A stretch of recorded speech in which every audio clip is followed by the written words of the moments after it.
My wife cheated with our regular UPS driver for over a year. But the insane discovery came when I opened our shared family Google Photos account and found dozens of videos of them having sex in our bed while I was at work, and they had even captioned them, "Delivery complete." Hey everyone, welcome back to the channel. Today we're diving into one of those everyday betrayals that starts so normal you don't even see it coming, until it explodes in the most humiliating, soul-crushing way possible. This story is inspired by real accounts you'll find scattered across forums and support groups, the kind of slow-burn affair that hides in plain sight behind packages, shared logins, and just being friendly. It happened to a guy named David, 35, a project manager with a 7-year-old daughter and what he thought was a solid marriage. Everything here could happen in any suburban house on any ordinary Tuesday. If you've ever signed into a shared family account or waved at the same delivery driver week after week, this one is going to hit different. Grab a seat and let's get into it. My name is David. Jenna and I had been married for 9 years. We met at a mutual friend's housewarming party, clicked over bad dad jokes and cheap wine, and built the kind of life people post about on Instagram. Nice 3-bedroom in a quiet neighborhood outside Dallas, golden retriever named Cooper, and our daughter Mia, who's obsessed with soccer and slime. Jenna worked part-time from home doing social media for a local boutique. I had the steady 9 to 5 with benefits. We weren't rich, but we were comfortable. Date nights every other Friday, family vacations to the lake, the whole picture.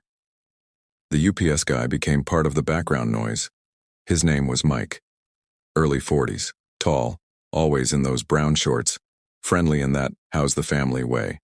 We ordered everything online.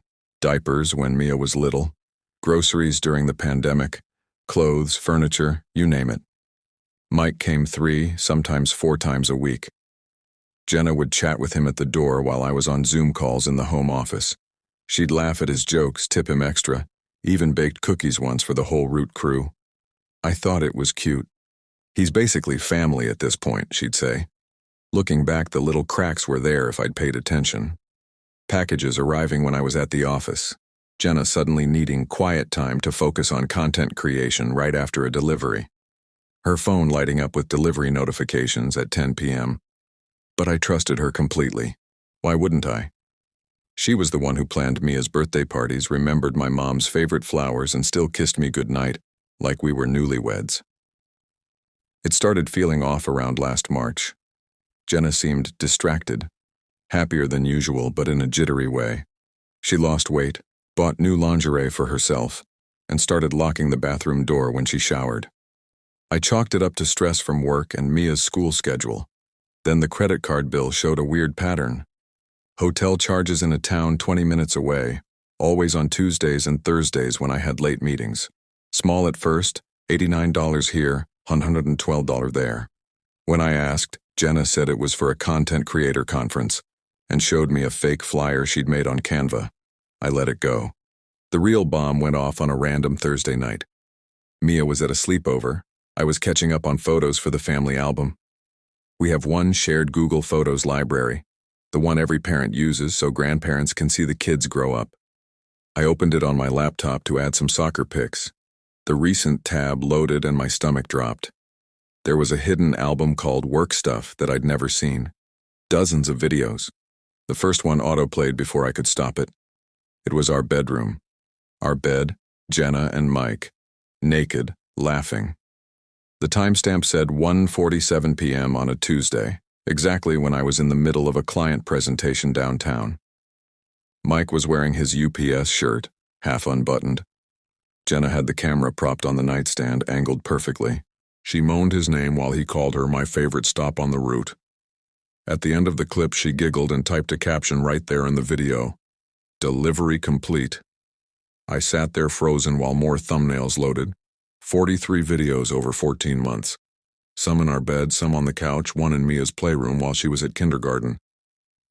They'd even filmed themselves using the baby monitor app so Mike could watch the driveway and make sure I wasn't coming home early. The most recent one was from 3 days ago. They'd captioned that one, "Same time next week, hubby has that big conference." I didn't scream. I didn't throw the laptop. I just sat there shaking while Cooper whined at my feet like he could feel it too. Then I did the only thing that made sense. I downloaded everything, backed it up to a thumb drive, and waited. Mike's truck pulled up at 2:15 the next afternoon. Jenna opened the door in the silk robe I'd bought her for our anniversary. I stepped out from the hallway with my phone recording. "Special delivery?" I asked quietly. The look on both their faces is burned into my brain forever. Mike actually dropped the package. Jenna tried to laugh it off at first. "Babe, it's not what it looks like." Until I played the video on the TV in the living room, the one where she tells him how much better he is than me while wearing the necklace I gave her for Mother's Day. Mike tried to run. I didn't stop him. Jenna collapsed on the couch, sobbing, saying it just happened, that he made her feel young and desired again, that the videos were just for them. She swore she loved me, that the affair meant nothing. But the captions on those videos told a different story. They'd been planning weekends away once Mia started summer camp. They'd even looked at apartments together. The next weeks were hell. I moved into the guest room, filed for divorce the same day I showed the evidence to my lawyer. Jenna begged, offered therapy, said she'd delete every video and block Mike forever, but I couldn't unsee it. The worst part wasn't even the sex. It was the casual way they used our home, our bed, our shared accounts like I was the idiot who would never notice. Mike lost his job after the videos got sent to his supervisor. Anonymous tip. Jenna moved out 2 months later when the divorce papers hit. She tried to spin it to our friends that I was controlling and didn't understand her needs. But those videos don't lie. The judge saw them too. I got primary custody of Mia, the house, and enough in the settlement to cover therapy for both of us. Mia still asks why Uncle Mike doesn't bring packages anymore. I tell her he got a new route. She's too young for the truth. I kept one screenshot, the very first video caption, "Delivery complete." I look at it on bad days as a reminder that sometimes the most dangerous people aren't strangers. They're the ones who know your schedule, your routines, and exactly where the spare key is hidden. If you've ever had that gut feeling about a friendly delivery person, or noticed weird activity in a shared family account, trust it. The scariest affairs aren't the dramatic ones with coworkers in hotels. Sometimes they're happening in your own house while you're just trying to get through a Tuesday. If this story made your jaw drop or brought up old memories, drop your own experience in the comments, the ones where the betrayal was hiding in plain sight. I read every single one, and you're not alone. Sometimes the person dropping off your Amazon orders is dropping off your whole marriage too. Thanks for sticking with me through this one. If it hit hard, smash that like button, subscribe for more real-life stories that feel too crazy to be true, and turn on notifications so you never miss one. Lock your doors, change your shared passwords, and maybe start opening your own packages. See you in the next video.